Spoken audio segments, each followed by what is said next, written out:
Good morning, brethren, from different parts of Europe, outreaches. We thank God for this another opportunity to worship God in spirit and in truth. Pag ako po ay nakatulog, please gisingin niyo po ako because I just slept 2 hours. Naglalag yung aking memory. But anyway, we thank God because we are only dependent upon the grace of God. Let's open our Bible in the book of 2 Samuel chapter 17.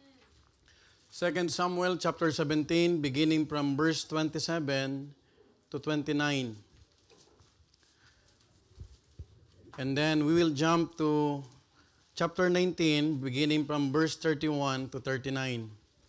2 Samuel, verse 27, allow me to read this, and then you follow me. We'll have a responsive reading as I begin reading verse 27. You read verse 28, and then we will read all together in verse 29. The Bible tells us in verse 27, "And it came to pass, when David was come to Mahanaim, that Shobi the son of Nahash, of Rabbah of the children of Ammon, the Machir the son of Amiel, of Lodibar, and Barzillai the Gileadite of Rogelim.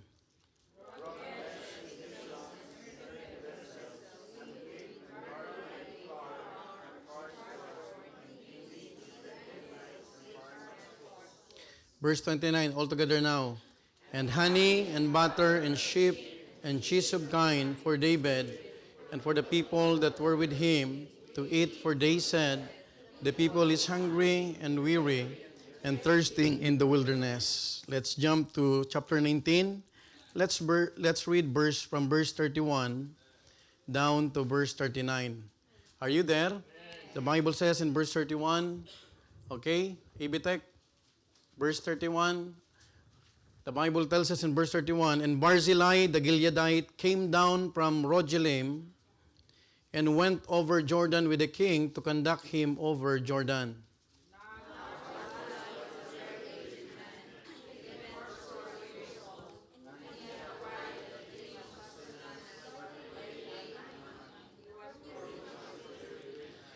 Verse 33, "And the king said unto Barzillai, Come thou over with me, and I will feed thee with me in Jerusalem.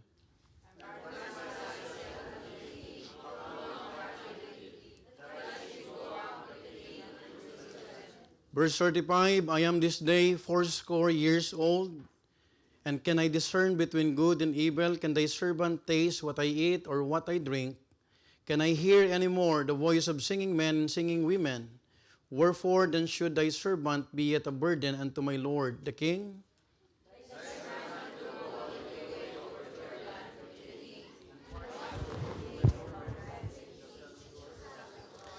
Verse 37, "Let thy servant, I pray thee, turn back again, that I may die in my own city, and be buried by the grave of my father and of my mother. But behold, thy servant Chimham, let him go over with my lord the king, and do to him what shall seem good unto thee."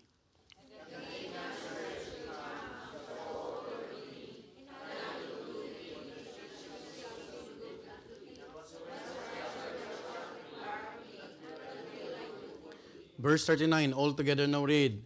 "And all the people went over Jordan, and when the king was come over, the king kissed Barzillai, and blessed him, and he returned unto his own people." Let's go to the Lord in prayer. Heavenly Father, once again, thank you for this wonderful opportunity that you have gathered us in this place, even Lord, together with the brethren who are tuning in our live streaming and even the Zoom congregation, Lord. We just pray, Lord, that you will continue to speak in our hearts, and whatever principles that you want us to learn from this passage of God, please continue to sanctify us and give us a receptive heart so that we could fully and truly receive and desire, Lord, to apply what we could learn from this. Thank you, Father, for this time that we could even pray for the visitors that we have.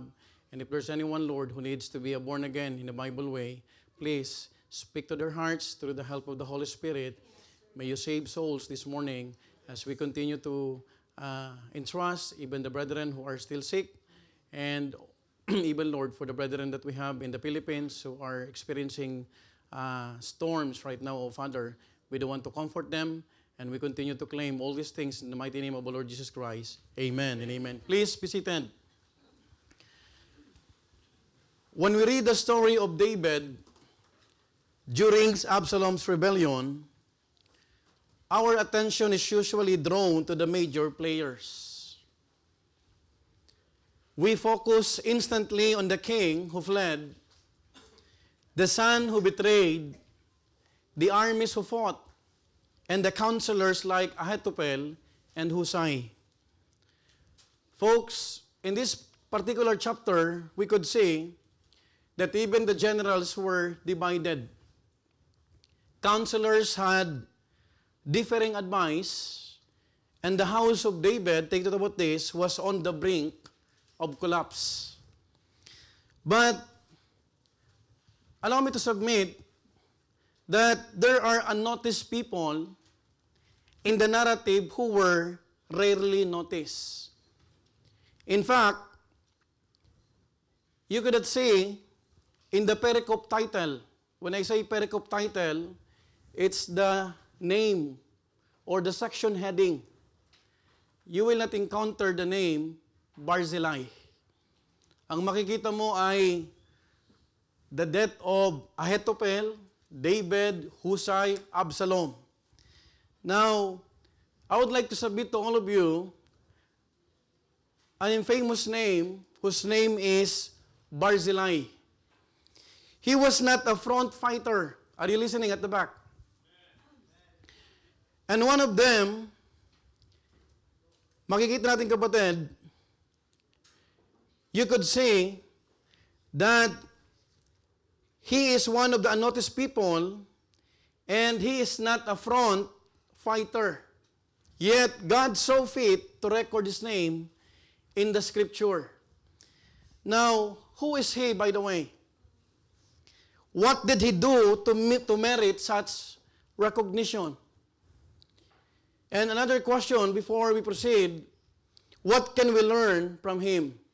So this morning I would like to submit a message entitled, What About Barzillai? What about Barzillai? Sino ba talaga siya? At bakit pinahintulutan ng banal na spirito na maisama siya rito, although hindi siya kilala at hindi siya nabigyan ng pansin sa buong aklat ng Samuel. Now, we will be talking about a message entitled, What About Barzillai? And there are three things that I would like to share to you this morning. I hope that you will listen carefully. We will be talking about the three notable facts about Barzillai. Number one, let's talk about the first notable facts about Barzillai. Number one, his service was sacrificial. Take note about this. His service was sacrificial.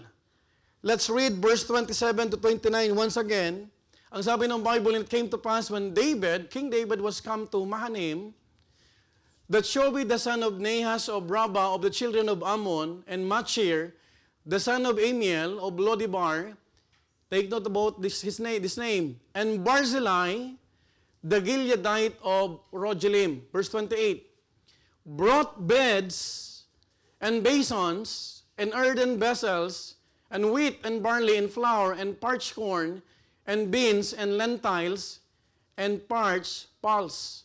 Verse 29, and honey and butter and sheep and cheese of kine for David, for the people that were with him to eat. For they said, look at this statement, the people is hungry and weary, not only weary and thirsty in the wilderness. Now, to understand the context of this passage, we have to realize that when Absalom led rebellion, King David left Jerusalem with his faithful followers to prevent violence and destruction in the city. Hindi lumaban si King David dito because he is avoiding a bloodshed fight against his own son named Absalom. You know the story. Some of the preachers use this passage, but I hope that we'll understand the context so that we would understand the message that the Lord prepared for all of us. It was one of the darkest and most painful seasons in David's life. Why? Because the rebellion came from his own son. Walang pinakamasakit na mararanas ng isang magulang na ang nagre-rebelde sa iyo ay sarili mong anak. Are you with me? Now, King David crossed the Jordan River and came to Mahanaim. And this Mahanaim place, this is a fortified city east of Jordan and a place of refuge, but also, it is also a place of deep testing.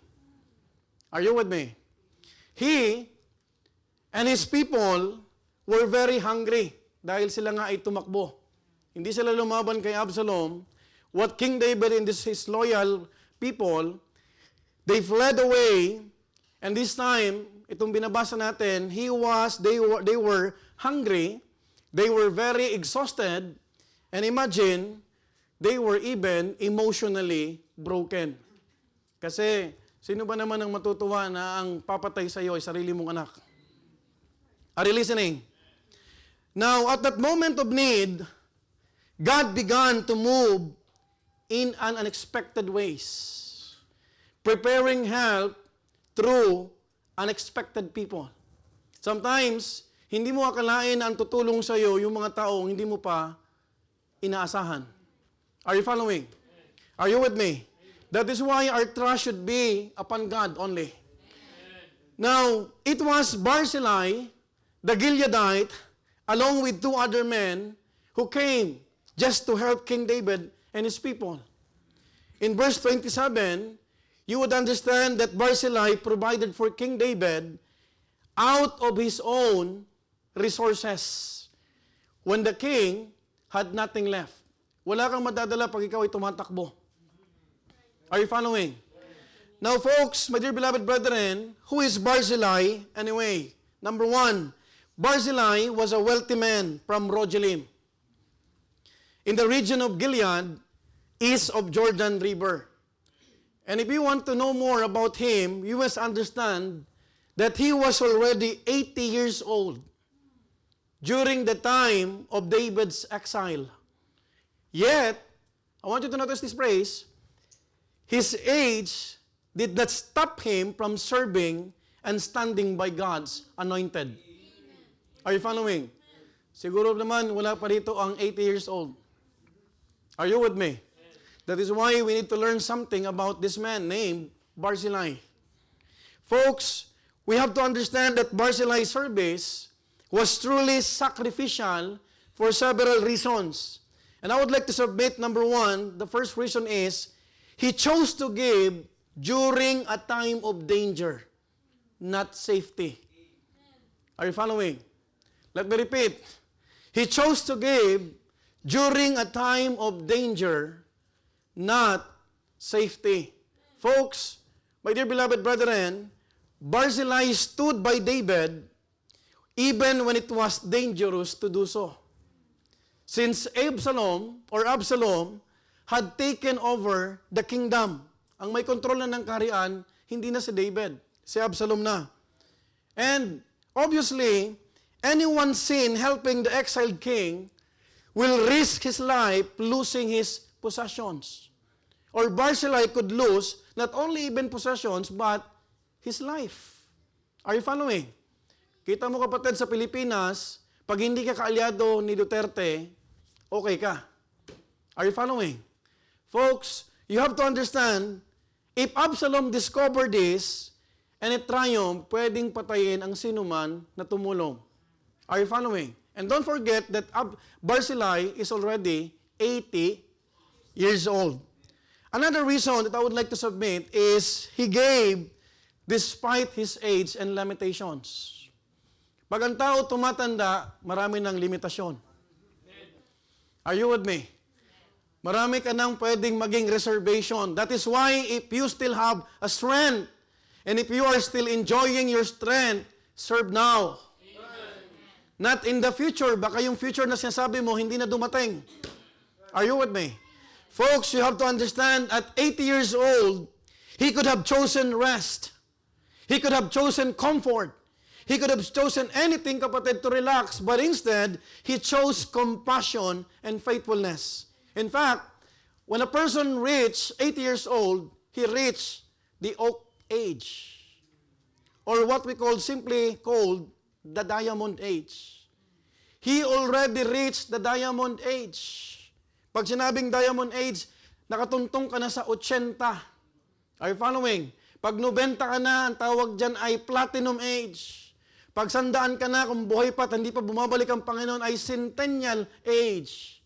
But listen to this, mga kapatid, pag ang tao meron ng edad na ganito, marami nang pwedeng maging dahilan. Are you following? Folks, you have to remember, it's not the number of years that defines a person, but the kind of life and wisdom those years have produced. And let me tell you, age, we are talking about, sa mga kasabihan, it's very famous. Age is just a number. Are you following? But for me, age is not just a number. Why? Because it is what we become through years of faithfulness, service, and love, leaving a lasting impact for God's glory. Aanin mo yung ikaw ay umabot na sa ganitong edad kung wala kang ginawa sa Panginoon. That is why we have to understand this morning, ang edad ay hindi nasusukat sa taon, kundi sa isang buhay na puno ng pananampalataya, paglilingkod, at higit sa lahat, pag-ibig na napaparangalan ang Diyos. I hope whatever age you are right now, those brethren who celebrated their birthdays, I'm already 46. I don't know you. You are the only person who knows yourself. I hope that you will understand, anumang edad, kapatid, hindi natin to maging dahilan para maglingkod sa Panginoon. This morning, we have to understand that Barzillai's service was a sacrificial one, not because of what he gave, but because of how, listen, and why he liberally gave at David's darkest hours. You know what? Maraming tao, kapatid, ikaw pwedeng makilala at maging kaibigan sa panahon na ikaw ay matagumpay at malakas. Pero pag ang tao hindi na nakakapagpadala ng pera sa Pilipinas, iba ang tingin sa'yo. That is why if there's only one person na dapat mong tignan at dapat pagpatiwalaan, pagbigyan ng buhay, walang iba ang Panginoon. Dahil pag ang tao maraming pera, maraming kaibigan. Are you following? And I hope that you will listen carefully, because this man, like Barzillai, may we be found faithful in offering sacrificial service to God and His people, not only when it is easy, but when it costs something. You know what? Madaling magbigay kapag walang problema. But the thing is, magbibigay ka na, pwede ka pang mamamatay. That is a sacrificial service.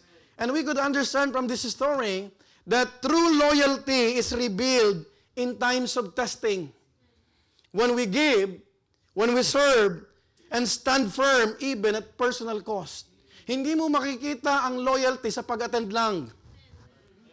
You are not loyal because you are faithfully attending church services.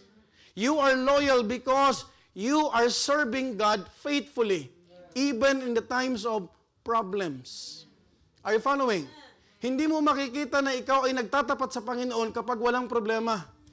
Makikita mo ang katapatan mo sa biyaya po ng Panginoon kahit may dinadala kang problema. Are you with me? You will continue to serve, you will continue to give, you will continue to give praises unto the Lord, because just like this man, hindi niya inisip, teka lang, 80 na ako, pwede niya isipin. Tama mo ba? I am already 80 years old. Why would I help? Ibibigay ko na lang sa iba yan. Ipagkakatiwala ko na lang sa iba. You know what? Our lives should reflect a faith that serves truthfully, gives generously, and endures for the glory of God. And you know what? If we will understand carefully, this man, makikita natin, kapatid, we can relate. Pwede tayong makarelate, because even in our time, God continues to seek those who quietly and faithfully support His servants. Such as what? Missionaries. Kapatid, pastors, workers in the ministry, especially when they face times of hardship or need. That is why, kapatid, I thank God because another warrior was already promoted, Ma'am Liberty de los Reyes. She served in Africa. 75 years old na, nasa Africa pa. Gusto niya pa rin maglingkod sa Panginoon, but because of malaria, but because of the price of serving the Lord, you would understand, kapatid, hindi siya natakot, kapatid, na kahit may edad pa siya, bakit nandun pa siya? But how about us? We are here, very comfortable, enjoying the privileges. Ang gagawin na lang natin, magpadala ng mission support. Manalangin sa mga missionaries. I hope that we will understand this morning that even in our time, God is looking, God is seeking those kind of faith that Barzillai has because he learned and he understand na si David ang tinayo ng Panginoon na maging hari ng Israel. And remember David once he said, kapatid, touch not the anointed one. Amen. Folks, Barzillai used his wealth to fulfill God's purpose. Pastor, wala akong wealth. Anong meron ka na pwede mong ipagamit sa Panginoon? Amen po ba? Hindi pwedeng sabihin, kapatid, Pastor, ako ay umabot na sa Joy Ministry. You have to look up this man. Are you following? I would like you to understand, kapatid, itong tao na to, kapatid, hindi siya natakot. And his service was truly sacrificially. You know what, folks? We have to understand this morning, everything we possess, whether material or spiritual, is given to us by God. Para ano? So we can serve others. Hindi yan binigay sa iyo para sa iyo lang. Are you following? Even you attain a degree, kahit ikaw ay maging alumni na, tama po ba? Kaya ka inalaw ng Panginoon na makapag-aral, matapos mo yan para maipasa mo sa iba. Are you following? That is the reason why we are continuously doing our what? Discipleship program. Why? Because hindi yan pinagkatiwala ng Panginoon sa iyo para maging iyo lang. I thank God because Sister Alma is already starting her discipleship lesson. I thank God because Sister Candy would like to start discipleship. Because kung walang matitrain, kapatid, at magiging complacent tayo, sinong kasunod? Sino ang magbabahagi? And we need to do everything for God's glory. In Galatians chapter 6 verse 10, the Bible says, as we have therefore what? Opportunity. Folks, let us do good unto all men, especially unto them who are of the household of faith.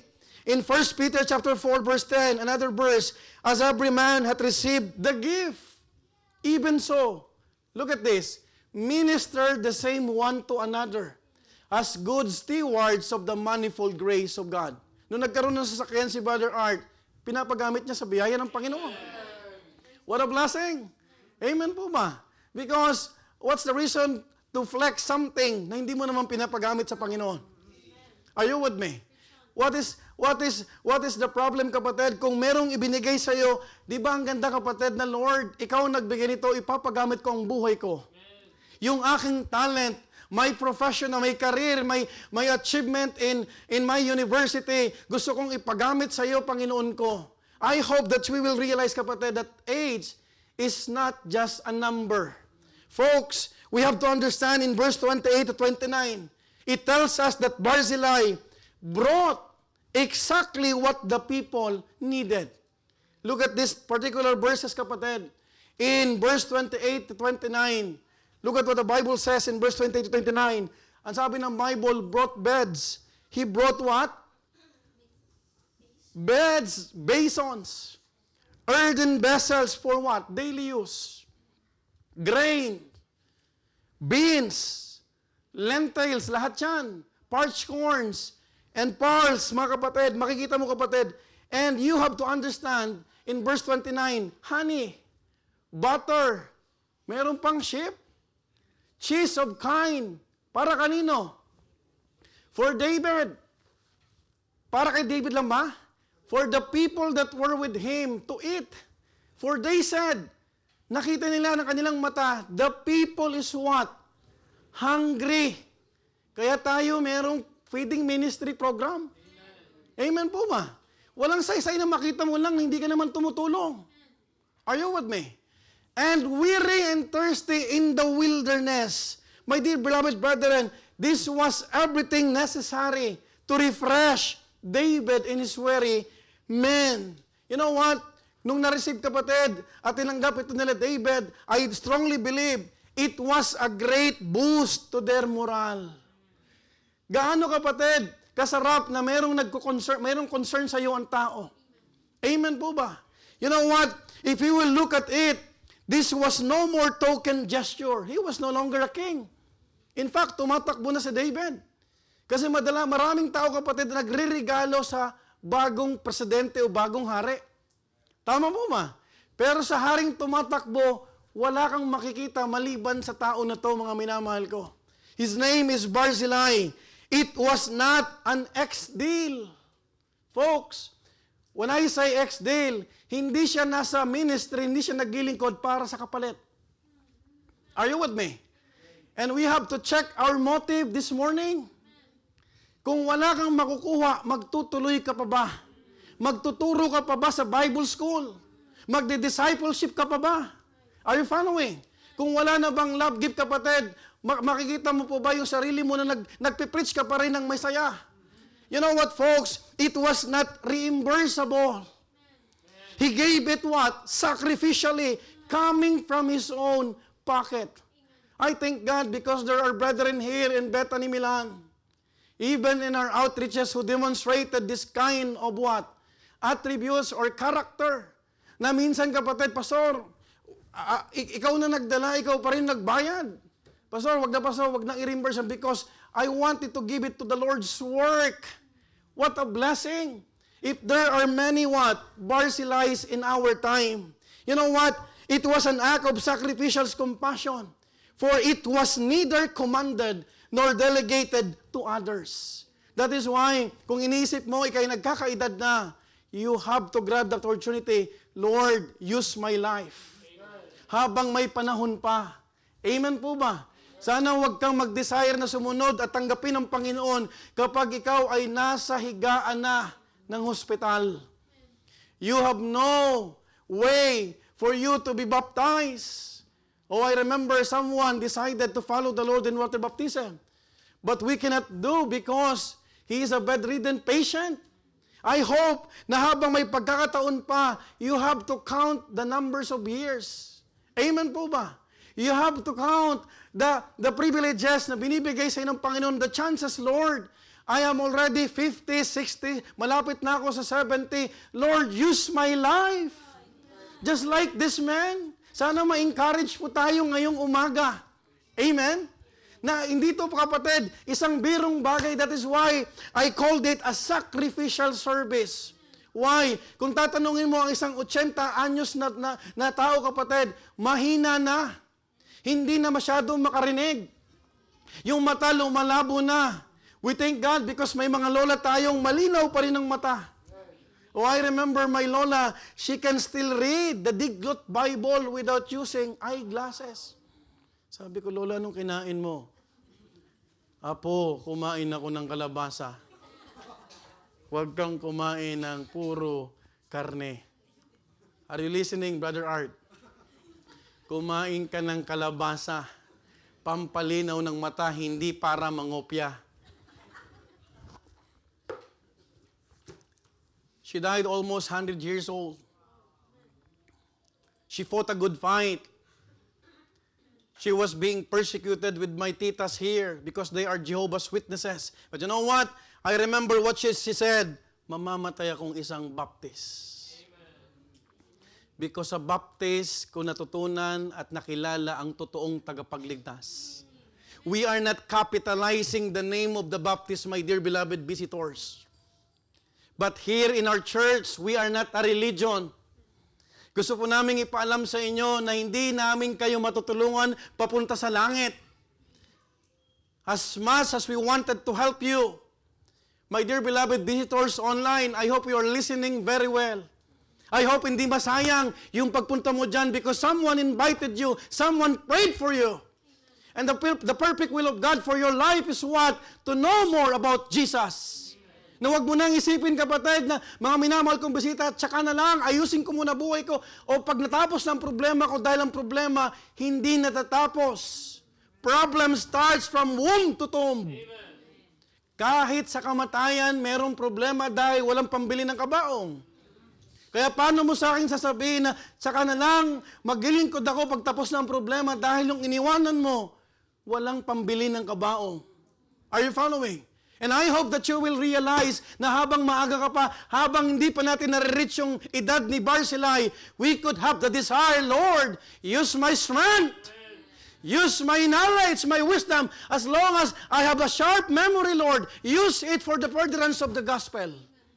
Imagine that. In hospice ministry, you cannot open the Bible because makikita mo talagang systematic yung presentation ng gospel. Tama po ba? At minsan gustong-gusto mong sumama, kapatid, pero huli na ang lahat. Pero this man, hindi siya nagpakita ng edad. Ang pinakita niya, he was doing for the Lord. Sacrificially.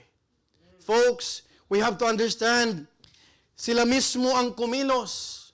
And by the way, it was written in the Bible that it is Barzillai, together with the man, who brought the goods. Hindi ipinautos ni Barzillai. Hindi siya nag-utos. And mind you, folks, they saw the hunger.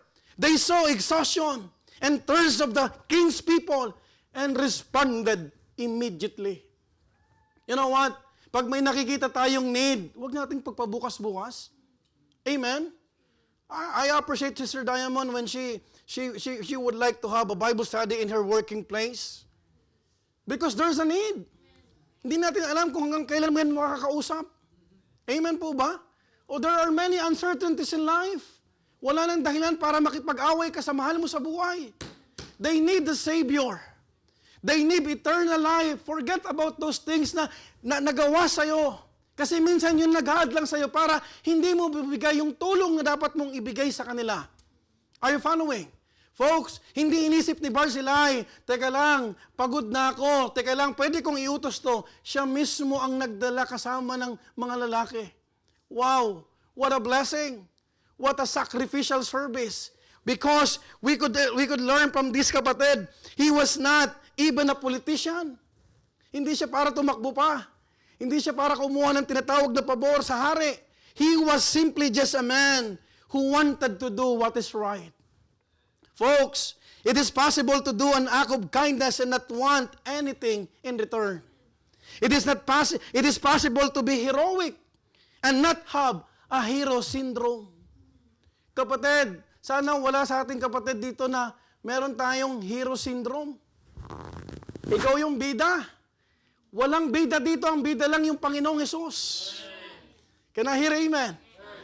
It is only Jesus Christ. Last Sunday, I've mentioned this, what John the Baptist mentioned. He must increase.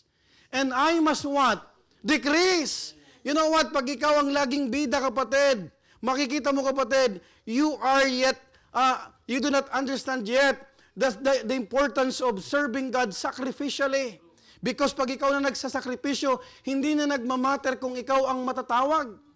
You know what? There are people who do the right thing not because they are selfless in doing so, but because they love the feeling that comes after doing right. That is why, kapag hindi ka nababanggit yung pangalan mo, kapatid, huwag ka naman magtampo. Si pastor, hindi man lang, you know, kapatid, from the very first time na tayo po ay nagkaroon ng gospel hour dito, si Sir Faye committed. Hindi ko yan hiningian. Sis, ikaw magpakain ha. Every Friday, she was doing her part. Dala-dala yan. Walang sasakyan to. Galing pa to ng Lodi. Are you following? Tama? Tama po ba? Pupunta yan dito, magluluto, magsisilbi. Ang nare-recognize yung preachers, yung professions. But, you know what? In God's record, hindi mo pwedeng kalimutan yan. Amen po ba? Na hindi mahalaga, kapatid, yung pangalan. Ang pinakamahalaga, kapatid, yung sakripisyong ginagawa mo sa Panginoon. Dahil mga kapatid ko, walang sakripisyong ginagawa tayo na hindi pwedeng makalagpas sa Panginoon. Lahat nakikita ng Panginoon. Yung mga ministry natin natitalamsikan ng mantika. Amen po ba? Yung mga soul winners natin na umulan, bumagyo. 4 season dito sa Italy. Are you with me? We are consistently doing our part for the furtherance of the gospel, and we would love to have what? Every Sunday may bisita tayo. You know what? Yung sakripisyo na yan, kapatid, ay makikita mo, kapatid, hindi pwedeng makalagpas sa ating Panginoong Diyos. You know what? If this, brethren, is what propels us, then our help is not because we genuinely care for them. We just seek our validation from them. Wala nang hinanap si Barzillai na recognition. You know what? Barzillai was not that man. And that is makes him what? Different. That is why when I had my devotion, kapatid, sabi ko, sino to si Barzillai? And I stopped. And I looked the passages, and I am so blessed because sabi ko, matanda na ako, 46 years old na ako, meron palang mas matanda sa akin. His name is Barzillai at 80 years old. Bit-bit niya yung mga pagkain. Are you following? Bit-bit niya, kapatid, kahit alam niya ang kapahamakan nag-aantay because he understood that true compassion sees and responds. Kung meron tayong totoong habag, kung totoo tayo, kapatid, na nakikita natin yung kahalagahan ng kaluluwa, kapatid, we will go immediately. We will respond. You know what? When the need is spiritual, let us minister through prayer, encouragement, and God's Word. When the need is material, let us share what we have. For genuine love expresses itself through both word and deed without anything in return. You know what? Tayo ang nakakita kung anong kailangan ng tao. But do you know, kapatid, sometimes we are extending help na yung tulong na yan mali pala. Folks, my dear beloved brethren, hindi pera lang ang tulong sa ating kapwa kamag-anak sa Pilipinas. Ang unang itulong natin yung kaligtasan nila. Yung katiyakan na sila kapag binawian ng buhay, sa langit ang pupuntahan nila. Sometimes, nakikita natin, they need to understand the spiritual importance of knowing the Lord Jesus Christ. Alam mo ba ang tao, ang anak mo na unsaved, ang kamag-anak mo na unsaved, kahit anong ibigay mong pera, baliwala. Because ang totoong kailangan niya, relasyon sa Diyos. Are you following? But this man, when they saw, kapatid, they were exhausted. Talagang morally sirang-sira, kapatid. Anong binigay nila? Yung nararapat na tulong. Are you following? That is why, if you will understand, why is it that we are promoting Ethiopia? Feeding ministry. Bakit? Is it because I went there? No. Because we can do so much. Kung luluubin ng Panginoon, amen po ba? Na meron tayong mga pagkain dito, meron tayong mga bagay na wala sila. Na pwede nating maitulong dahil iba ang sitwasyon ng bawat gawain ng Panginoon. I thank God because we could learn from this man, Barzillai, about the need, mga kapatid. Nakita niya ang need ay material and he responded materially. Folks, how about us? If I will mention hospice ministry, do you know that we cannot get something from them? That is why we are offering spiritual songs. A sinner like me. Hello? Hello? Kaligtasan. Yung mga taong nakikita mo, kapatid, makikita mo, they need Savior.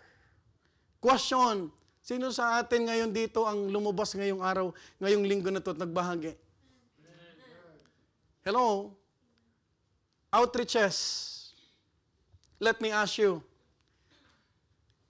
from the bottom of my heart, ilan sa atin ang nagkaroon ng time na sumama sa soul winning? Do you? Do you see the need that Europe needs the gospel? Do you see what will happen if they will die without Jesus? Amen? I appreciate our celebrant, Sister Nieves. She used her birthday para lang makinig yung kanyang kaibigan. Amen? Because our job here is to what? To proclaim the truth. Amen? Amen po ba? Are you listening? You know what? We could enjoy serving the Lord and seeing these needs. How about Ma'am Liberty? De Los Reyes. Are you still aware that in our group chat you have the responsibility to acknowledge? We're more than 100, but the one who replied to that prayers is only 38, 39. Where are those people? Are you busy thinking of yourselves? There's a need. There's a need. Amen po ba? Hindi edad. Wala pa ritong 80 years old. But when we see the need, we need to respond immediately. Not only during our needs. Are you following? I am encouraging you all. Brethren, let's open our eyes. May mga kapatid na nagkakasakit. Amen po ba? Let's be a blessing. We do not agree, kapatid. We do not believe that Bethany is only a churchanity. We are promoting Christianity. Ang churchanity, makapag-church lang. But the true essence of Christianity is what? Sacrificially serving the Lord through other people. That's the real essence of Christianity. Thinking not on yourselves. Thinking other people. Amen po ba? Yung kapatid mo ba, kapatid, pinagpipray mo pa rin? Yung mga nanghihina, kapatid, do you look for a time na sila, kapatid, ma-mention mo sa personal prayer life mo? What are you doing when there is a need? This man at his old age, mga minamahal ko, nung nakita ng lupaypay si David, hindi siya nagdalawang salita. Amen po ba? I hope we could learn something this morning. Because if we will just open our eyes and even our hearts, we will do our part. Look at what happened, kapatid, in our visitation ministry. We should do it consistently. Amen po ba? Minsan nagkakaproblema kasi yung nagkasakit, makikita mo, kapatid, mayroon tayong ini-extend. But do you know, kapatid, in our church, everyone is equal. Pero hindi Diyos si pastor. Na pag hindi ko nalaman, minsan may nagtatampo, bakit pastor hindi natulungan? Are you following? That is why as a church, we must have care. Amen po ba? Yung iba dyan, kapatid, walang pamilya. Walang anak. Anong tulong kailangan dyan? Emotionally, sympathy. Hindi naman puro pera ang problema ng tao. Amen? Someone na makikinig sa kanya. Someone na makakapagbigay po siya ng tinatawag na saloobin niya. Are you following? It is a help. Hindi naman tulong puro pera. Sometimes it is spiritual, sometimes material, sometimes emotional. May mga problema minsan, kapatid, na kaya mong maging tulong kung gugustuhin mo.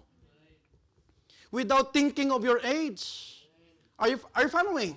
Folks, the three notable facts about Barzillai: number 1, his service was sacrificial. Number 2, his support was steadfast. Look at verse 31 to 32 of 2 Samuel 19. Sabi ng Bible, and Barzillai the Gileadite came down from Rogelim and went over Jordan with the king to conduct him over Jordan.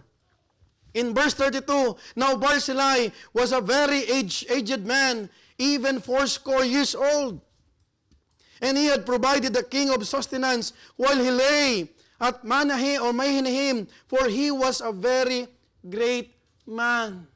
Folks, by the time Barzillai appears in verse 31, you have to understand that the entire atmosphere around David has changed. Why? The crisis is over and the danger has passed. Lumipas. Hindi nagtagumpay si Absalom. Most of you knows the story, isn't it? Folks, Absalom is dead. Napatay siya. And suddenly, people are coming back. Now, if you would understand this, the rebellion failed. Everyone wants to return to the winning side. Some are repenting already and wanted to be on the good side of the king because their allegiance with Absalom failed. In fact, If you are aware, kung nabasa mo tong chapter na to, in chapter 19, you will encounter full of people coming back. I'll give you some few names. Number 1, Shimei. Hindi Shashimi, ha? Shimei, who cursed David, now begs for mercy because the rebellion collapsed. I'd like to read, kapatid, 2 Samuel 19, 18 to 20. Look at this. And there went over a ferry boat to carry over the king's household and to do what he thought good. And Shimei, the son of Jerah, fell down before the king as he was come over what? Jordan. Verse 19. And said unto the king, let not my lord impute iniquity unto me. Neither do the remember that which thy servant did perversely the day that my lord the king went out of Jerusalem. Nangungumpisal na. That the king should take it to his heart. Verse 20, for thy servant that know that I have sinned. Therefore, behold, I am come the first this day of all the house of Joseph to go down to meet my lord the king. Nung si David ay tumatakbo, at si Absalom ang nakaposisyon, sinusumpa niya, minumura niya si David. Are you following? Nung hindi nagtagumpay yung rebellion, etong unang gustong mangumpisal. Another character in the Bible, let's talk about Mephibosheth. Mephibosheth, falsely accused, appears again to explain his loyalty. Look at 2 Samuel 19, 24 to 26. Hindi tayo alis sa 19. And Mephibosheth, the son of Saul, came down to meet the king. Sino to? David. And had neither dressed his feet, nor trimmed his beard, nor washed his clothes from the day king departed until the day he came again in peace. Look at verse 25. And it came to pass when he was come to Jerusalem to meet the king, that the king said unto him, wherefore? Bakit hindi ka pumunta kasama ko, Mephibosheth? Look at verse 26. And he answered, my lord, O king, my servant deceived me. For thy servant said, I will saddle me an ass that I may ride thereon and go to the king because thy servant is what? Lame. Kanya-kanyang dahilan. Another person, another character is Judah. Judah rushes to be first to restore David because they want to be on the right side of history. You know what?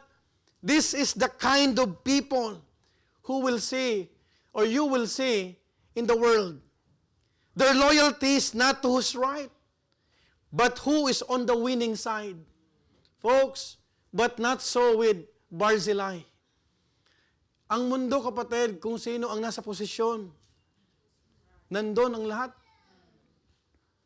Pero hindi nangyari kay Barzillai. He helped David in the crisis. Not when he was wearing a crown. His help was not sacrificial, but steadfast. You know what? Makikita mo, kapatid, anyone can serve a winning king, but Barzillai steadfastly served a weeping king. Marami kang makukuhang suporta pag ikaw ay nasa tuktok ng tagumpay. Amen po ba?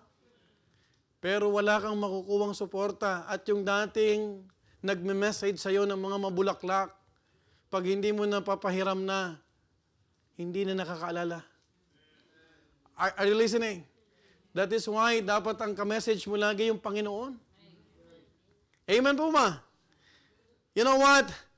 This exposes the difference between convenient followers and committed servants. Pastor, what do you mean convenient? And committed servants.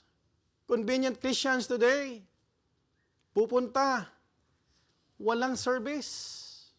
Are you following? Pero yung tinatawag na committed servants, may problema ang church. Nasa winning side ng church, tumutuloy pa rin sa biyaya ng Panginoon. Those are precious members. Yung andyan lang dahil maayos ang takbo ng buhay ng lahat. At yung andyan kahit wala ka na. You know what? His support was not just sacrificial, but his support was also steadfast. Now let us examine the difference between being selfless or sacrificially doing selfless, kapatid, and being what? Steadfast. Number 1, sacrificial support meets the need of the moment. Steadfast support endures through every season. Malaking pagkakaiba, kapatid. Sacrifice gives in response to a situation. But steadfastness gives regardless of the situation.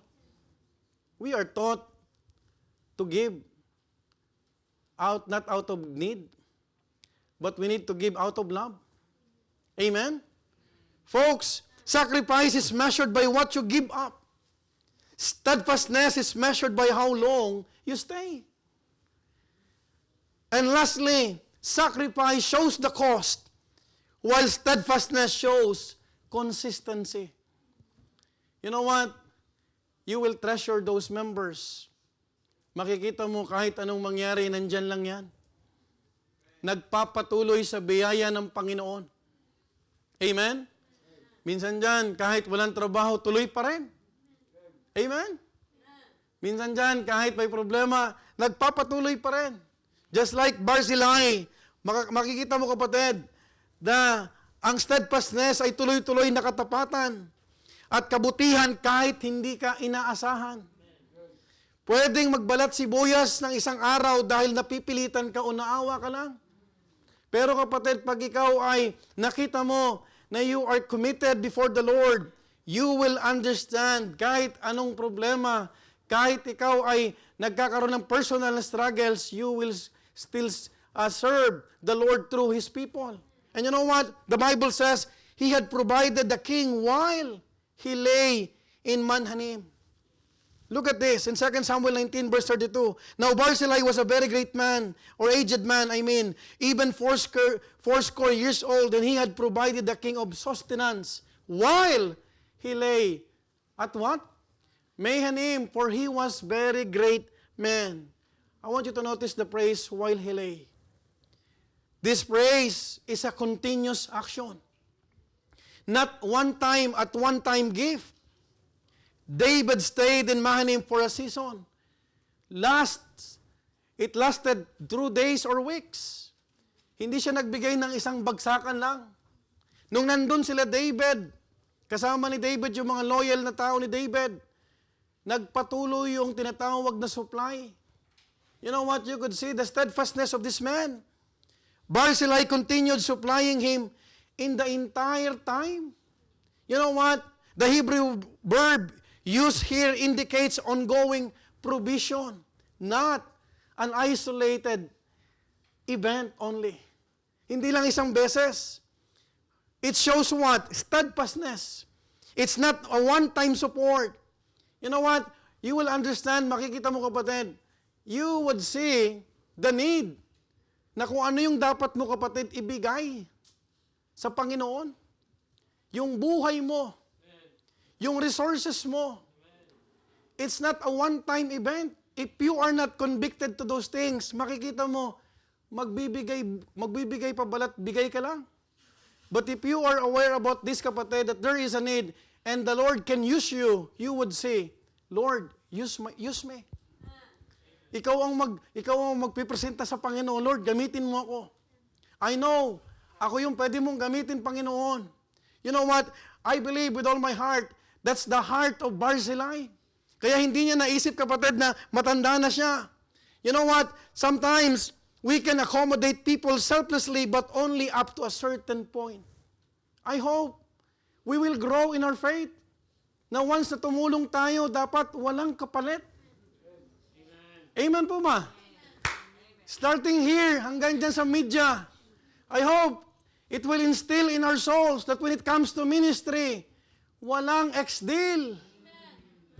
Are you with me? Pag sinabing ministeryo, pribilehiyo. Hindi gana. Are you following? Pag sinabing pribilehiyo, kasama ang sakripisyo. Pag sinabing sakripisyo, kapatid, makikita mo para sa kapurihan ng Panginoon. Because we need to assess ourselves. Because if you want to grow in your faith, enough for the ex-deal. That is why I'm encouraging you, young people, do not just be active because you have something or someone sa loob ng church. Kitang-kita ko yan when I was a young people. I became a youth director. I became a youth pastor. Active na active dahil may doon yung crush. Pag nawala na, crush. Candy crush. Hindi na maka-active. Hello? Tama po ba? And when you go to the church, don't look for something that you can get. Ang tignan mo, ano yung pwede kong ibigay, Lord, sa'yo, maibalik ko sa'yo. Amen po ba? Huwag mong isipin, do not entertain or accommodate. Wala akong napapala dyan. Kapatid, mali ang kaisipan mo. Because the very fact that you are listening well to the Word of God, to the preaching of the Word of God, you are feeding your soul. And you cannot feed your soul in the luxurious restaurants, even in the 5-star hotel. You can only feed your soul through what? Personal devotion. Through feeding the tinatawag na your soul, sa tinatawag na pag-aaral ng salita ng Panginoon. That is why it's no longer a question kung ikaw ay dinala ng Panginoon sa Malta, sa Milan, sa Poland, na ikaw ay nasusustain. Huwag ka nang umalis dyan. Because hindi na tanong, kapatid, kung anong kalooban ng Panginoon. As long as you are growing in your faith.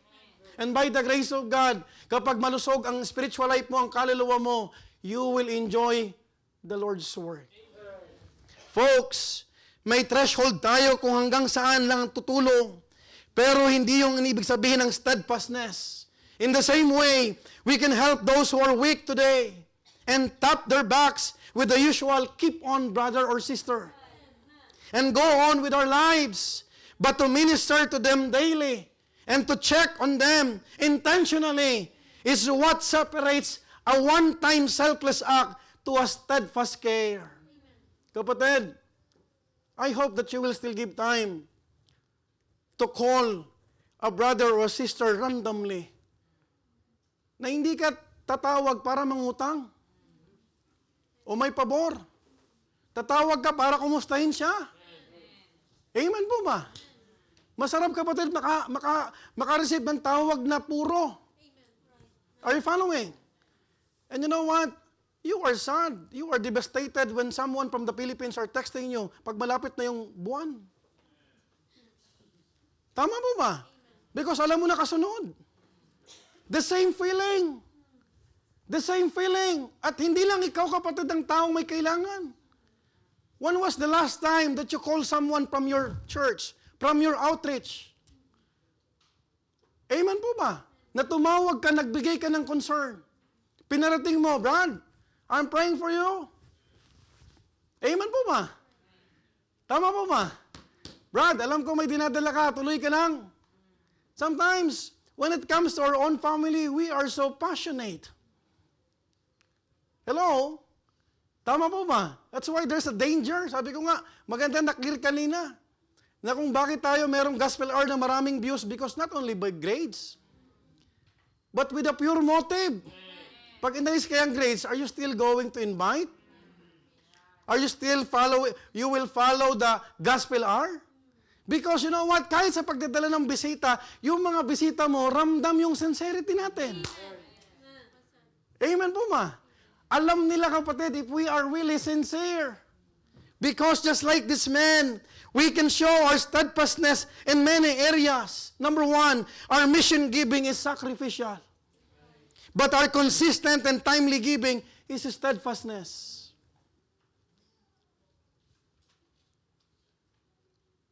Are we giving our tithes and offerings? Are we giving consistently?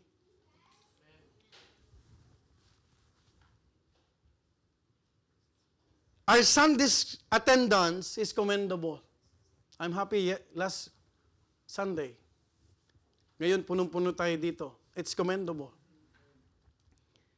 But our consistent attendance in midweek, when we are able, is steadfastness. Malaki kayong encouragement sa pastor nyo. Oh, I'm so glad to pray with Brother Jason Alvarez. He's not late.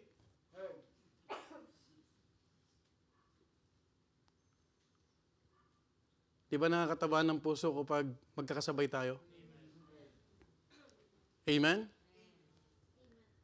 To say, Pastor, I'll serve God with you is admirable. But to do it during the good and hard times is steadfastness. Hello? Are you following? Nagpo-post ako dyan, wala kang pakialam. I'm asking your prayers from Ma'am Liberty. Baka namatay na yung tao, wala ka pa rin pinag-pray. Di ka naman siguro maubusan ng 10 euro dyan sa pagpipray. Pastor, I am with you in prayers.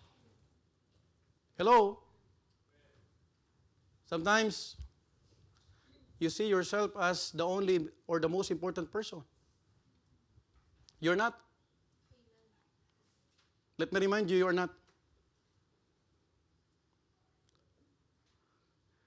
If I will check again the Milan Betanites group chat and you are not acknowledging, you better leave. Hello? Tama? Can I hear amen? You want your pastor to be an encouragement to you? Then be a blessing also. Right? Wala namang bayad na mag-acknowledge eh. Tama, leaders? Anong mararamdaman mo pag may problema ka tapos walang pakialam sa iyong tao? What would you feel? What? What would you feel? Madi-discourage ka. Right? Tama? Tama po ba? Pero pag nakita kapatid na someone, outreaches, kayo lalo taga Malta,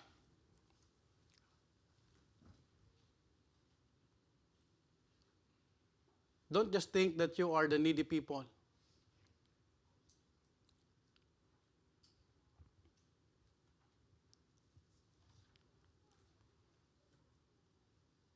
Hello? Alam ko lang kung sino nag-acknowledge yan pag may mga announcement yan. Do you know the reason why I'm including this even in this worship service? Para alam mo na I am taking it seriously. And sometimes you are being asked to submit prayer requests. You don't care about those things. Hello? Do you know that we want to pray for you specifically? Huh? Do you know that your pastor cares for you? Even you don't care? Listen. You better listen. Hello? Napaparating ko ba yung mensahe? Because this man is consistent. Amen? He supported the man of God, the king, the anointed king, while he was there. And it boosts the morale of David. And the weary people. Your support to God's work while you are strong is a selfless act. But your support in good times and bad times is a true and a steadfast blessing. You know what? I am praying. We need more Barzilays in our church. We need more concerned and genuine people in the church. Silent but committed.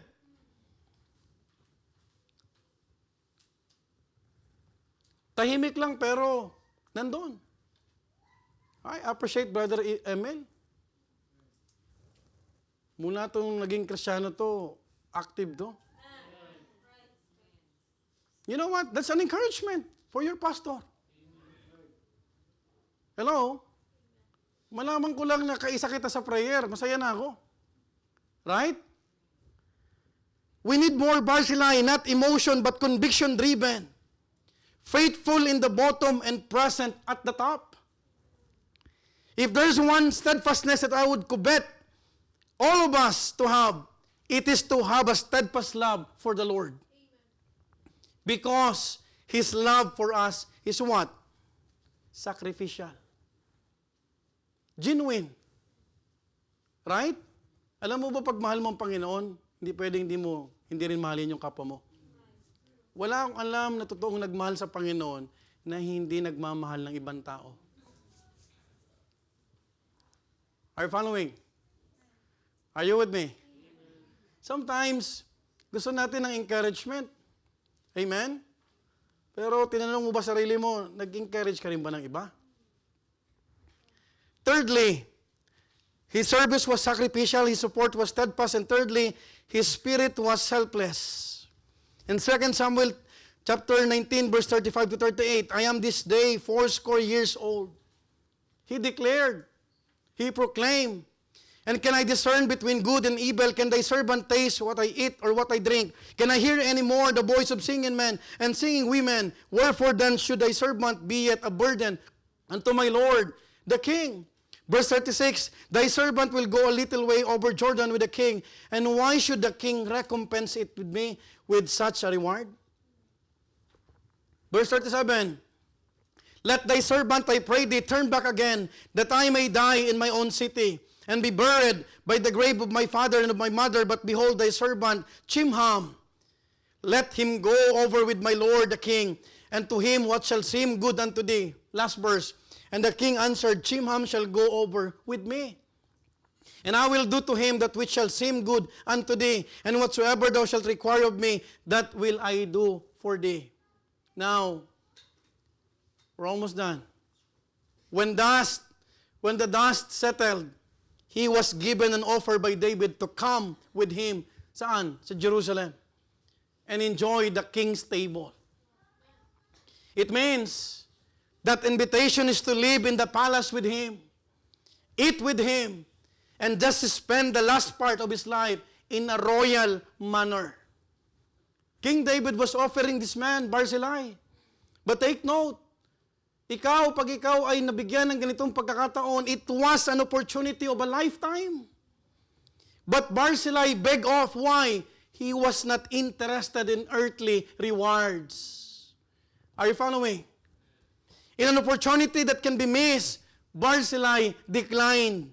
Look at verse 34 again and 36. And Barzillai said unto the king, how long have I to live, that I should go up with the king unto Jerusalem?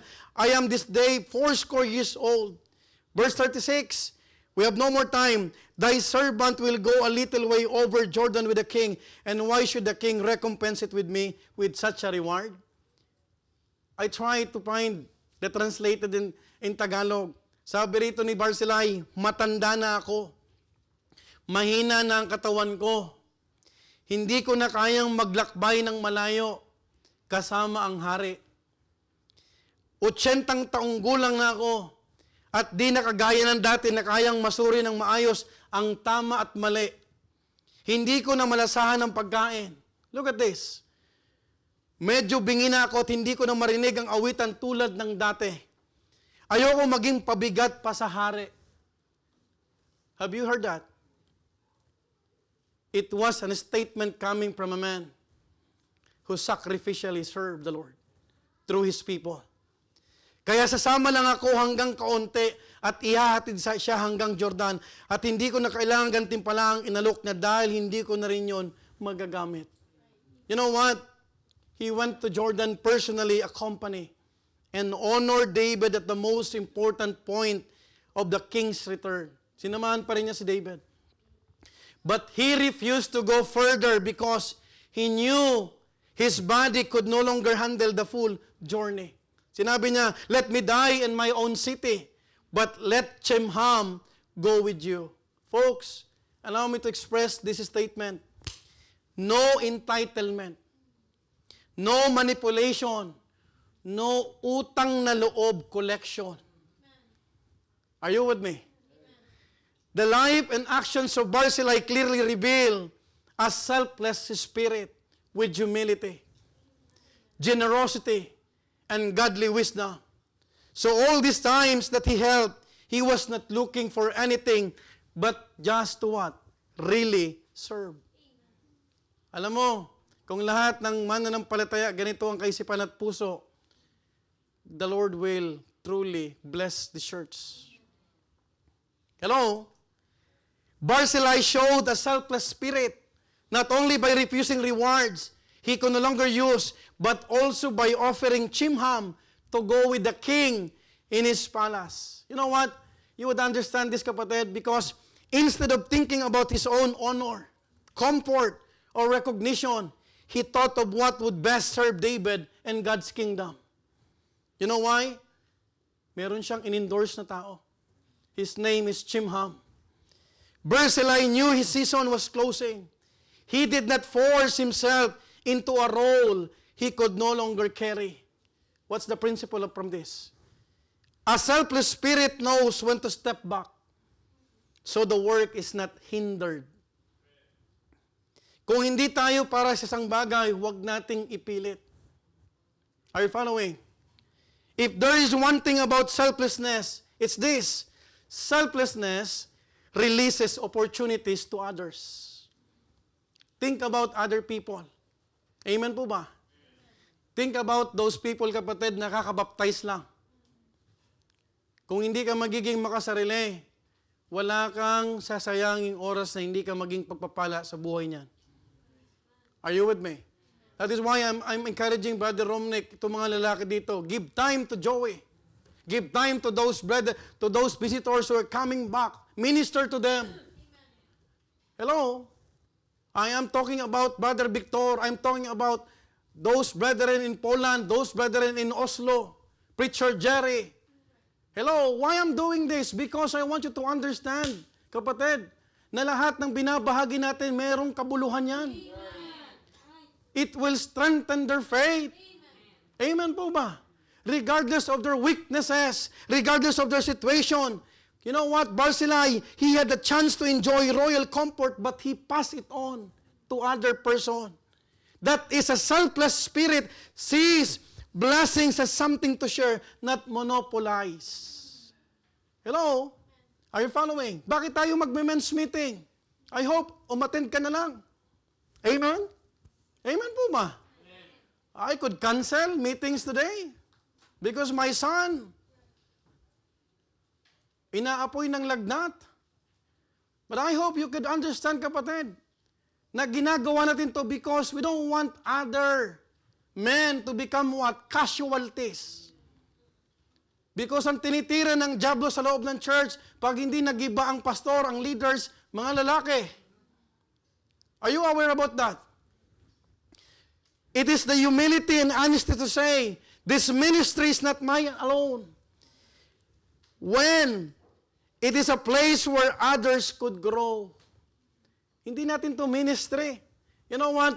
To be honest with you, as a pastor of this church, Bethany Outreaches or Bethany Europe, kasi yun ang website natin eh.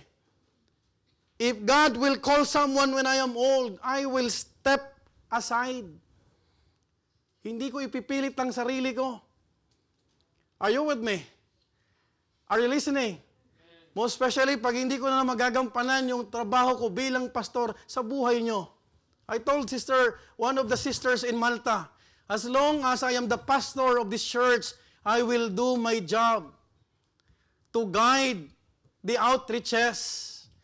But not all the time you will remain as an outreach. Are you following?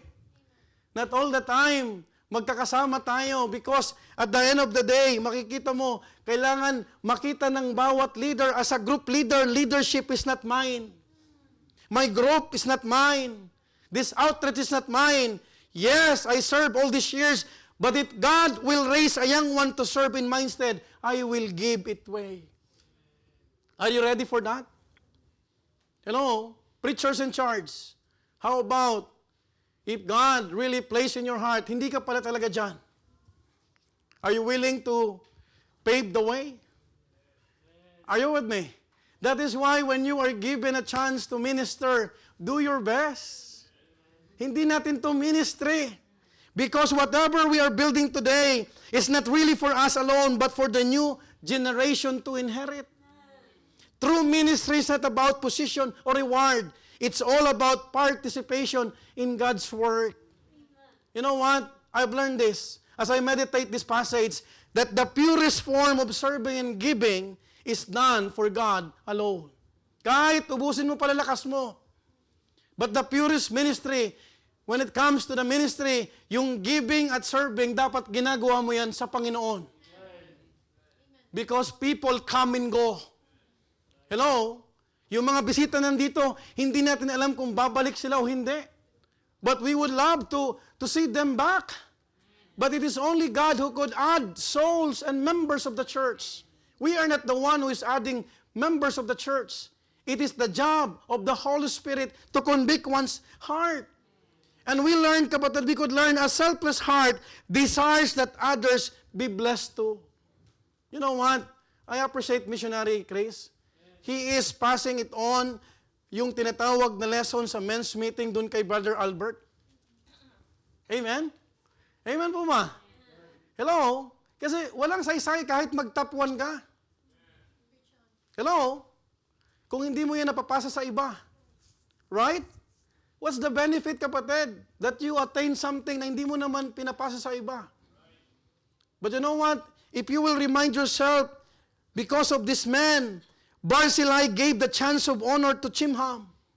In the same way, we should be willing to lift others up, mentoring and equipping the next generation to experience the favor and purpose of God in their own lives. You know what? We need mentors, genuine disciples. If there's one thing about David, he never forgets the people who help him and were kind to him. You know what? When David was giving his final instructions to Solomon, panahon ni Solomon, he singled out one family for special kindness. I want you to notice verse 7 of 1 Kings. Sabi ng verse 7, but shew kindness unto the sons of Barzillai. Are you following? The Gileadite, and let them be of those that eat at thy table, for so they came to me when I fled because of Absalom, thy brother. Binibili niya kay Solomon. Are you following? Are you listening? Again, sabi ni David kay Solomon, you shew kindness unto the sons of, kanino? Barzillai. By the time of 1 Kings chapter 2, Barzillai is no longer active in the story. He was long dead. Are you following? Yet his sons are still beneficiaries of David's gratitude. His selflessness created a covering that extended beyond his lifetime. Now, brethren, anong gusto kong iparating sa inyo? Whatever good thing you sow today, your sons will reap it one day. Because the basic principle of life is sowing and reaping.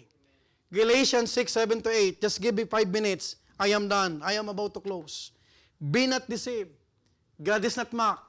Whatsoever a man soweth, that shall he also what? Reap. Verse 8. For he that soweth to his flesh shall of the flesh what? Reap corruption. But he that soweth to the Spirit shall of the Spirit reap life everlasting. Last verse. And let us not be weary in well-doing. I encourage you, brethren, if you are faithful in your tithes and missions, huwag kang mapagod. Huwag kang mapagod. Because in due season, we shall reap if we faint not. We are sowing, and someday we will reap with the Lord's hand. Whatever selfish service you do today, God will reward you one day. Hebrews 6:10. God is not unrighteous to forget your work and labor of love, which ye have shewed toward his what? His name. And that ye have ministered to the saints, and do minister. But, there's a but. As I close, if we are transactional and demand reward or recognition for every good deed, we already claim our reward. You know what? Sa church na to, ang daming talento. But I hope that you are not doing that out of transaction. Kasi kung ginawa mo yan out of transaction, wala ka ng reward sa langit. Are you with me? Folks, there's one thing that I hate when it comes to ministry. Ex-deal. Gagawin ko to, pero dapat may gawin sila sa akin. That's not ministry. You are doing business. Are you following? Every ministry, before we close, I want us to weigh in on every good deed that we are doing. Every ministry, every sacrifice, every reaching out to a soul. Let us examine if it's sacrificial, if it's steadfast, and lastly, if it's selfless. Baka nagsosoul winning ka lang para pag good shot. Hello? Para ma-impress mo yung babae. Hello? Are you following? Para ma-impress si pastor. The one that we need to be impressed is God. Are you following? Folks, be someone who will be present with your leader during tough times. Even in the midst of events.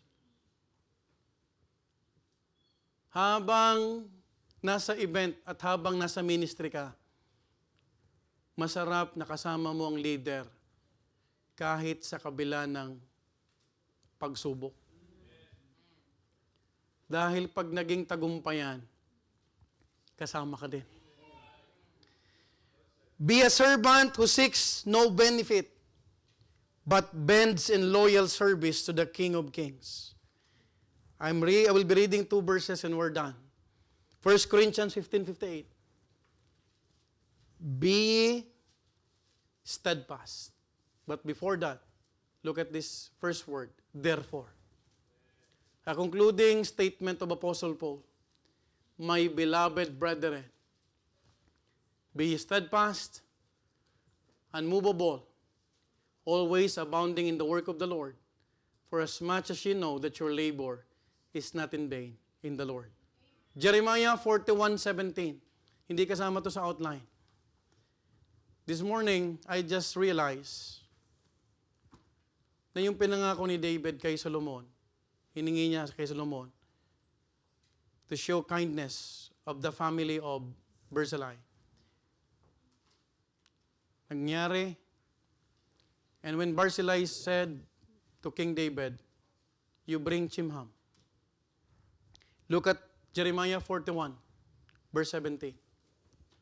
Jeremiah 41, verse 17. Abitek, could you please help me?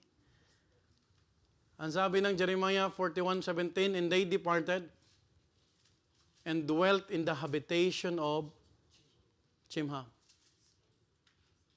which is by Bethlehem, to go enter into Egypt.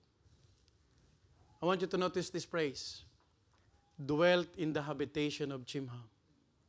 Kayo po mga Joy, I know you're thinking about your age. But let me remind you, pag naglingkod ka sa Panginoon, you are protected by God's hand. Kahit anak mo, hindi mo nakasama dahil na-promote ka na sa langit, hindi pwedeng pabayaan ng Panginoon.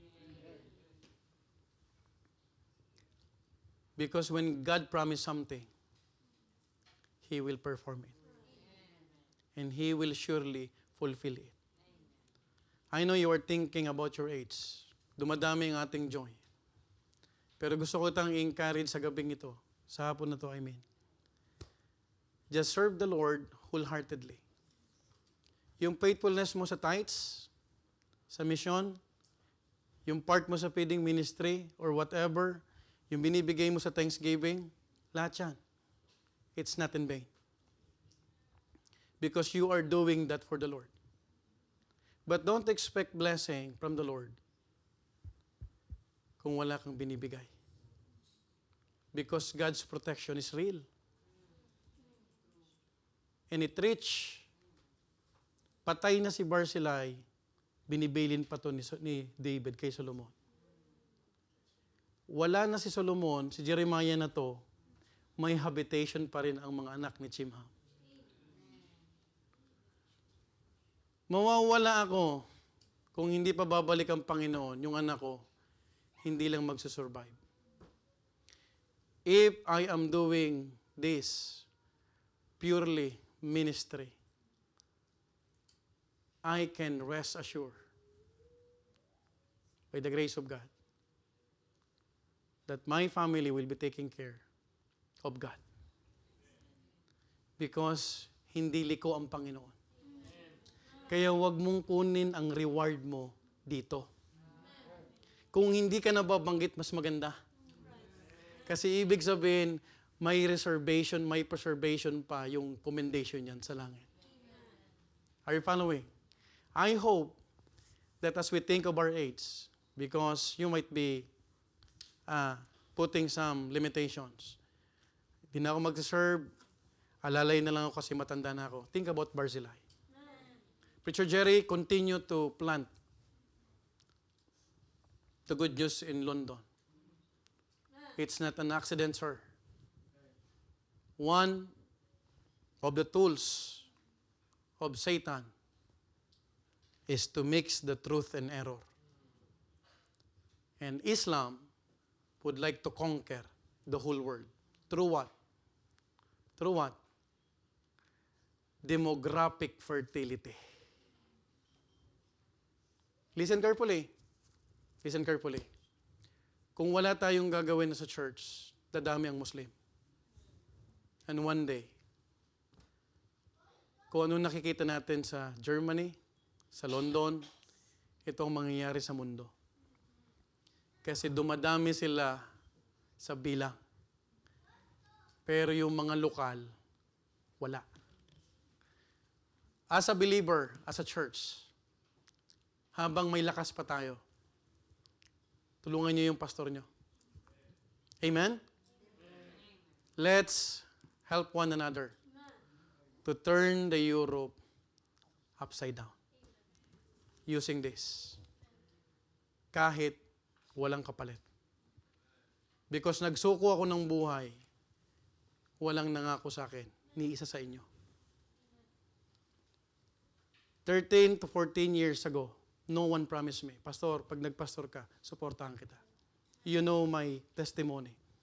Even my sending church did not supported me. But I learned, and I'm thankful to the Lord.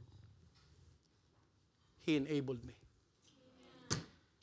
And we are fed by God well. Praise God, because we could learn from Barzillai. Let's all stand up. Heavenly Father, thank you, Lord, for